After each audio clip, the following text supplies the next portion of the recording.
Remember the Saturday matinee when a quarter bought popcorn and a seat under Rock Hudson's granite jaw? Turns out America's dreamboats sometimes paid their rent the same way you paid for that ticket. One coin at a time, except their coin was themselves. Picture Sunset Boulevard in the 1940s. Neon buzzing, studios booming, and broke pretty boys lining up not just for screen tests, but for after-hours auditions you never read about in photoplay. Now, I know many of you watching wore saddle shoes to Valentino flicks or swooned over Cary Grant's first gray hair. Let's talk frankly peer-to-peer. The Hollywood we loved ran on secrets. And tonight we're unsealing the ledger. 25 leading men, you've clipped their photos, maybe pinned their posters, each forced to swap dignity for dinner at least once. Stick around. The fourth name will rewrite Grandma's favorite love story. And by the end, you may never look at a tux-clad close-up the same way again. Okay, let's make this fun. Hit pause right now and jot down 3 Golden Age heartthrobs you're sure will appear on our list. Drop those names in the comments. At last, count how many you nailed. Ready? Number 25, Brad Dexter, the busboy who bought a 6-shooter. Before he rode with the Magnificent Seven, Brad Dexter polished silverware in a bare chop house where producers ordered porterhouse and dessert off the menu. 1 late-night scotch pour could cover a week's rent. 2 could buy acting lessons in a converted barn behind Paramount. Dexter memorized cigar preferences, laughed at jokes that weren't funny, and slipped home at dawn clutching envelopes. Fat with hush money but thin on dignity. When Ulla Breiner finally tossed him a Winchester, those hard stares you see on screen were forged in kitchens that smelled of bleach and desperation. Not guns, smoke, and glory, but if a busboy could turn table scraps into screen time. Wait until you meet the fearless maverick who stopped hiding his hustle and sold the whole story at face value. Number 24, Jack Wrangler. Hustle turned headline. Long before neon mares blared his name across Times Square. Young Jack Wrangler was just another broke drama student couch surfing in West Hollywood.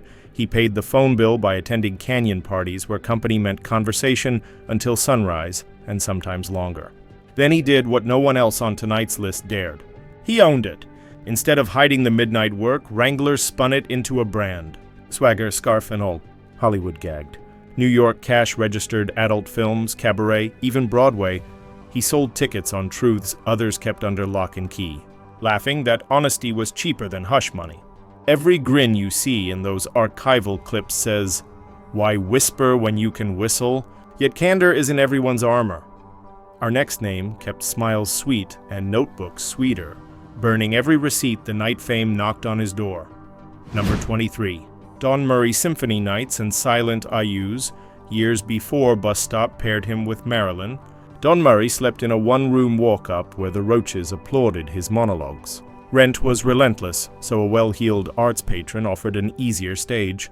Escort her to fill harmonic boxes, beam polite smiles through mare, and linger over brandy once the butler dimmed the lamps. 1. Arya bought a week of method classes. A weekend in Santa Barbara, paid for the suit he'd wear to his first screen test. Murray tracked the math in his head. Kindness in, rent out, dignity shave paper thin. When spotlight finally struck, reporters praised his innate decency. They never saw the ledger he fed to a trash can fire the night his name hit.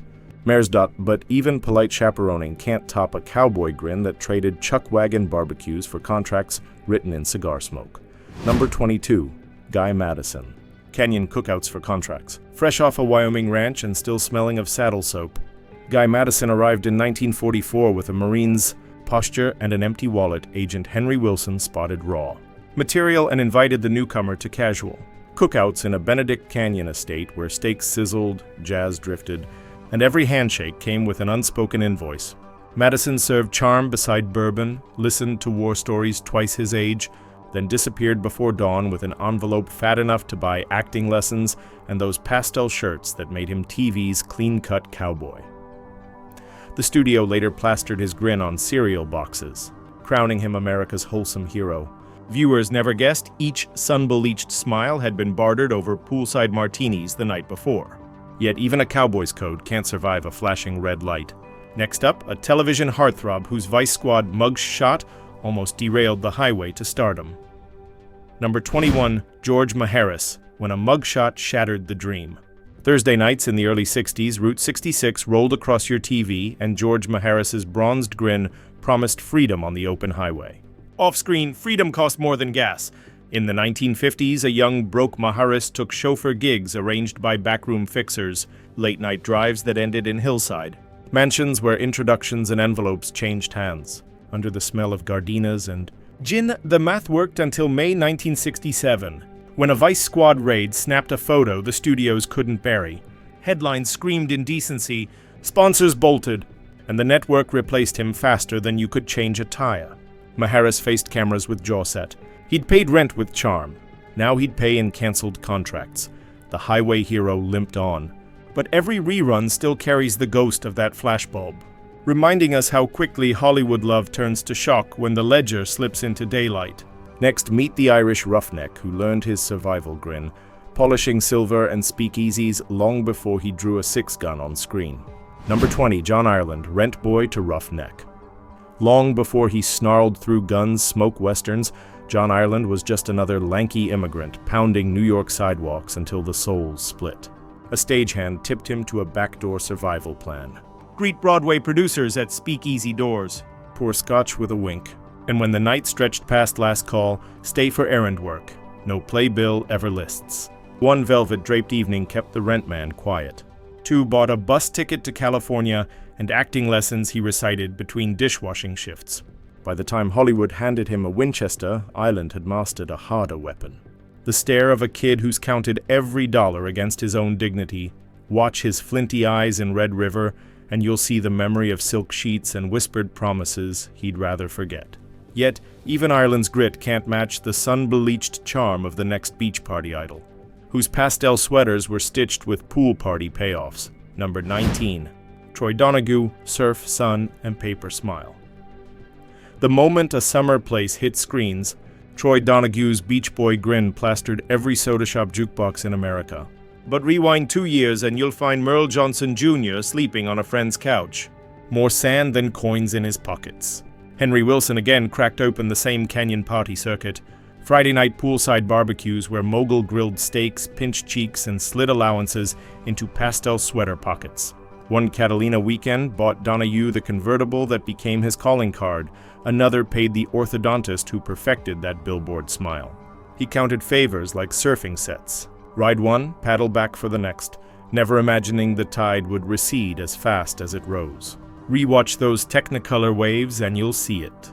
A half-second flicker in his eyes that calculates rent before the camera yells, "Cut!" Our next leading man traded sand for open sea, perfecting bedside manners aboard million-dollar yachts. Doctor's orders coming right up. Number 18, Richard Chamberlain. Doctor on call, literally. Long before Dr. Kildare made him television's favorite healer. Richard Chamberlain learned bedside manners on a 60-foot yacht moored in Marina del Rey. Fresh from UCLA and broke, he accepted weekend retreats arranged by an agent who spoke in sailing terms. A bowline meant a benefactor's cocktail hour. A clove hitch signaled an overnight stay. Chamberlain logged each favor in a pocket notebook disguised with knot diagrams. No roommate would guess it was a rent ledger. One Sunset cruise covered voice training. Another financed the navy blue blazer he wore to his first screen test. When NBC beamed his wholesome smile into living rooms, audiences trusted him instantly, oblivious to the seawater footprints that led to their TV trays even decades later. Watch his interviews and you'll notice how he pauses, measuring gratitude like dosage, careful never to overdose on confession. Next, we trade polished deck rails for loft party chaos, where a future rebel charged cover at the door and spent the proceeds on dreams of two-wheeled freedom. Number 17. Dennis Hopper, loft parties, cover charges, and chaos. Before Easy Rider roared into counterculture lore, 19-year-old Dennis Hopper hustled the downtown art scene, crashing loft soirees where abstract canvases dried on clothespins, and absinthe flowed like cough syrup. The unspoken rule, bring excitement, leave with rent. A host would wink, Hopper would work the room, telling tall tales, flirting with AS, and an honorarium envelope materialized at the coat check. One all-nighter bankrolled headshot. Two paid film stock for experimental shorts nobody saw. Those jittery eyes you later watched blazing across the desert were forged in neon paint-splattered corridors where every laugh could mean groceries and every misstep. Exile. He learned to pocket chaos, sell rebellion on Kui, and vanish before the cops sniffed the punch bowl. But survival isn't always loud. Our next gentleman mastered whisper-level diplomacy at bare poker tables, where a single well-timed smile was worth a down payment on destiny. Still with me? Scroll to your Comment. earlier. Have you scored any correct guesses yet, or are the surprises piling up? Number 16. John Gavin diplomacy won at a poker table. Picture a bare drawing room in 1956. Crystal tumblers sweat on green felt while senators, studio lawyers, and a recent Stanford grad named John Gavin shuffle chips worth more than his annual rent. Fresh from the Navy and flat broke, Gavin accepted the invite as gentleman company, his by in impeccable manners. Through smoky small talk, he parlayed every winning hand into introductions. One weekend steak bought diction lessons. The next a tailor-made tux that landed him opposite Lana Turner in imitation of life. Gavin tracked favors like foreign currencies. Years later, those same courtesy skills landed him an ambassadorship to Mexico. Watch any interview and you'll see the practiced pause of a man who knows geopolitics and rent can hinge on a single polite grin. Up next, a Broadway Inu who discovered the cost of being kept in a Fifth Avenue penthouse. Number 15. Farley Granger, Broadway's kept secret before Hitchcock cast those wide, vulnerable eyes and rope. 20-year-old Farley Granger was sharing a cold water flat and counting lint for dinner. Salvation arrived in the form of a celebrated Broadway producer who offered a Fifth Avenue guest suite, marble bath, stocked bar, and an unspoken retainer. Be charming at soirees, attentive at 3 a.m., discreet forever. Granger later called it being kept, likening the penthouse to a scholarship funded in whispers instead of grants. One winter under that gilded roof paid for voice coaching and the charcoal suit he wore to his Hollywood screen test. Another season bought train fare West First Class. In memoirs, he shrugged, "I was lucky." Watch his nervous half-smile on camera, and you'll catch the flicker of a man who has already weighed desire against rent and decided the math was sound. But the next name wore innocence like a varsity sweater until ledger lines began stealing ink faster than fan mail could arrive. Number 14. Van Johnson. Choir boy ledger in a varsity sweater. Hollywood sold Van Johnson as the wartime boy next door. Freckles choir practice smile. Hair parted like a Sunday hymn. But Johnson arrived in Los Angeles with only optimism and $13. Learning fast that studio cafeterias served kindness only to names already stenciled on dressing room doors. A discreet music patron offered a shortcut. Attend Charity T's charm silver-haired benefactors and never ask why envelopes appeared in his jacket pocket afterward. One Beverly Hills luncheon settled a month's rent. A Palm Springs garden party paid for tap shoes and an extra reel of headshot. Ever the bookkeeper, Van jotted each favor into a tiny spiral pad he nicknamed his ledger of blessings, balancing gratitude against dignity down to the penny. When MGM finally dressed him in khaki for 30 seconds over Tokyo, the notebooks vanished into his steamer trunk, but habit remained. Watch his films and you'll see him pause a split second before a punchline, as if mentally signing the receipt for that smile. Yet Johnson's varsity grin pales beside the sun-kissed surfer look of our next heartthrob, whose canyon cookouts kept both his mother's fridge and Hollywood rumor mills fully stocked. Number 13. Tab Hunter. Sun-bleached survival ledger. If you or your teenage daughter ever pinned a 1950s pinup to the bedroom wall, odds are that sun-kissed grin belonged to Tab Hunter. Yet in 1951, the future heartthrob, still Merle Johnson Jr., was sleeping on an army cot and counting coins for oatmeal. Agent Henry Wilson spotted a jackpot and whisked him to canyon cookouts, where mogul grilled steaks, evaluated calves, and slid allowances into pastel sweater pockets.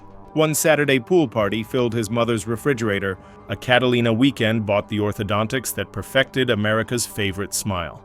Tab treated each invite like a stable boy grooming horses. Work now, dream later. He kept receipts in a battered ranch ledger, date, benefactor initials, grocery money earned. Studio press kits later sold him as all-American decency. But beneath every Technicolor laugh flickers the memory of borrowed tuxedos still smelling of chlorine. Yet, even Hunter's sunny hustle couldn't match the silent oath taken by the next leading man. A loyalty pact that would cost him far more than rent. Number 12, George Nader, The Price of Loyalty. Before Robot Monster became a midnight punchline, George Nader was Henry Wilson's most obedient protégé. Wilson drilled him on forks to lift, laughs to fake, and debts owed after dark. Poolside introductions blurred into midnight canyon drives where producers swapped whispered promises for an hour of Boy Scout charm. Once Rock Hudson rocketed, Wilson needed a decoy. Natter signed the pact without ink. Shield Rock accepts second billing speak of nothing. The trade paid his rent and bought a shiny convertible, but it stole the marquee. The weak gossip hounds sniffed. Universal quietly exiled him to Euro's spy knockoffs. Watch any surviving interview and you'll see answers pass through a private ledger of loyalty first. Loyalty has its price. But our next entry set those prices. Pumping gas on Hollywood Boulevard while renting discretion by the hour. Number 11. Scotty Bowers, the gas station switchboard of secrets.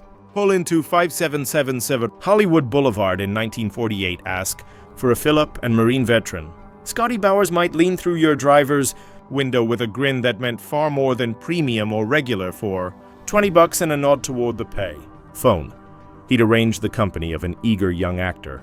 Bellhop or chorus boy before your tank clicked full. Sometimes Scotty climbed into the passenger seat himself. More often he played maestro, matching hungry dreamers with silver-haired studio execs and lonely A-listers who couldn't risk the gossip columns. His memory served as Hollywood's unlisted directory. No notebooks, no IUs, just faces and fees cataloged behind a wink. By the time his memoir, Full Service, dropped decades later, attorneys scrambled. But dozens of private diaries and estate letters confirmed the wildest tales. Bowers didn't just survive the shadows, he industrialized them, proving that behind every perfect close-up lurked a gas pump receipt nobody dared file. Yet long before Scotty's switchboard, one silent-era leading man parlayed his own clandestine charisma into box office gold, then walked away when the studio tried to leash his heart. Number 10. William Billy Haynes, Hollywood's unbreakable rebel. Flashback to the late 1920s when MGM's top male draw was a wise, cracking Virginia farm boy named Billy Haynes. Before the limos, Haynes survived New York by renting his charm to theater patrons who tipped more generously than any chorus line paycheck. One discreet weekend covered train fare west. Another bought the tux that landed him Brown of Harvard and a string of smash hits. Then studio boss Louis B. Mayer delivered an ultimatum. Ditch your longtime partner and marry a starlet or lose everything. Haynes just laughed, packed his costumes, and walked. Using the very Rolodex he'd built hustling, he flipped survival skills into a new empire. Interior design palaces for Joan Crawford, Jack Warner, even Mayer himself. While other idols faded, Billy's client list ballooned. Proof that freedom can pay better than fame. Look closely at those pre-code close-ups. Behind each cocky wink is a man already calculating his escape route, one that ended with millionaire checks, not studio chains. But if Haynes rewrote the rules, the next tale shows how crewy old Hollywood could punish a heartthrob whose velvet eyes and private midnight calls finally gave greed an opening for blood. Number 9. Ramon Navarro, Velvet Eyes, Violent Invoice. Silent-era audiences fell for Ramon Navarro the moment his coal-ringed stare lit up Ben-Hur. 1925 off-screen, the Mexican-born dreamer, still Jose Ramon Sango, learned early that studio day wages didn't cover sunset hunger, whispered, music evenings in Beverly Hills mansions paid better. A song at the piano, a lingering smile, and unrecorded stipend slipped into his coat. One invitation kept the gaslights burning. Another bought the velvet tux that crowned him MGM's Latin lover. Fast forward to Halloween, 1968, two drifters chasing rumors of hush money cash tied the 69-year-old star to his bed and beat him for a fortune that never existed. Proof that gossip can kill long after the cameras go dark. Newspapers called it random burglary. Insiders knew the killers hunted a legend's hidden wages. Rewatch Navarro's ethereal close-ups and a flicker surfaces. The guarded glint of a man who banked his survival in secrets and died because someone thought those secrets were stacked in bills beneath his mattress. But Navarro's tragedy only amplifies the myth of the next icon, an immigrant dancer who tangoed straight from Fifth Avenue patronage into global hysteria. Number 8. Rudolph Valentino, Tango for a Price. Before the perfume ads and fainting flappers, Rodolfo Gugelme scrubbed dishes in New York cafes where doggers tipped better for a foxtrot than for fresh linen. One society matron handed him $2 to dance the Argentine tango in a rented parlor. By dawn, she'd booked him for a weekend getaway complete with tux, train fare, and a discreet envelope. Those Fifth Avenue retainers financed elocution lessons, diamond cufflinks, and the ticket west that birthed Rudolph Valentino, the screen's first global sex symbol. Studios sold him as exotic perfection, but every silk shirt and Duenberg hit a silent contract. Desire traded for upward flight. When heart failure struck in 1926, riot police held back mourners. Nobody mentioned the bankers' wives still mailing hush checks. Is marked personal. Watch his smoldering eyes in the chic and you'll see the calculation. Charm first, survival second, passion strictly on retainer. Yet even Valentino's paid embrace pales beside the teen idol whose shoebox ledger couldn't save him from a shadow that followed straight into a dark alley. Number 7, Salmano. Shoebox ledger and a shadow too long. At 17, Salman Mo grinned from lunchbox lids, the baby-faced rebel beside James Dean. But teen idol checks came slow, rent came fast, and a hush-hush phone circuit offered quick relief. Private company calls at $50 a visit. Mano stored every cash wad and client initial in a battered shoebox under his single bed. His mother thought it held Fen letters. Fame ballooned, but the calls never stopped. Paranoia grew that one misguided patron might out him, or worse, on a February night in 1976, as he stepped from rehearsal into a West Hollywood alley. Someone plunged a knife beneath his ribcage and vanished. Police blamed random robbery. Yet the shoebox was the first thing detectives seized. If Mano's nervous charm met a tragic blade, wait until you see how a shy smile and thrift store Bible ledger mask the rent of Hollywood's most famous motel clerk. Number 6. Anthony Perkins, the thrift Bible ledger. Long before Norman Bates twitched behind the motel counter, Anthony Perkins was a lanky 23-year-old walking Hollywood streets with exactly $9. Casting calls didn't cover rent, so friends steered him to discreet cocktail soirees, where older patrons exchanged introductions and bedroom keys for a shy smile. Ever frugal, Perkins logged each payment in a worn King James Bible, dates written in Psalms, dollar amounts tucked between Revelation pages. One Saturday, prayer meeting, bought the jacket he'd later wear to Hitchcock's office. A month of midweek visits paid the deposit on his first bungalow. No wonder his psycho performance felt so eerily real. He'd already mastered the art of hiding dread behind decorum. Watch the famous shower scene stare, and you might glimpse the mental math of a man who once weighed every blush against the landlord's knock. But Perkins's anxious ledger still can't match the raw wound behind our next icon's haunted eyes. Eyes that carried the full price of survival onto every frame he ever touched. Number 5. Montgomery Cliff-break mathematics. Monty Cliff's eyes could crack open a soul on screen because they'd already tallied every private compromise off it. In 1942, he haunted Manhattan rehearsal halls, talent-rich, wallet thin until a Park Avenue arts patron offered sponsorship. The terms appear at soirees, recite Shakespeare by firelight, stay for brandy-laced dawn. One snowy weekend under those chandeliers covered 2 months' rent. Another bought the cashmere sport coat he'd wear in Red River.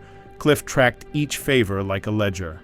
Rent divided by charm. Self-respect subtracted only as survival demanded. When Hollywood crowned him the Prince of Method, the arithmetic never stopped.